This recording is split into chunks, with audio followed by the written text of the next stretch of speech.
કે માતા પિતાની ગોદમાં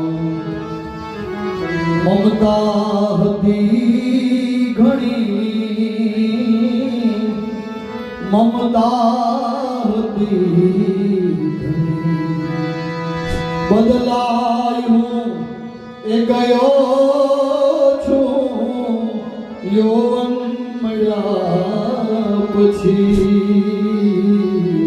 માતા પિતાની ગોદમાં મમતા હતી.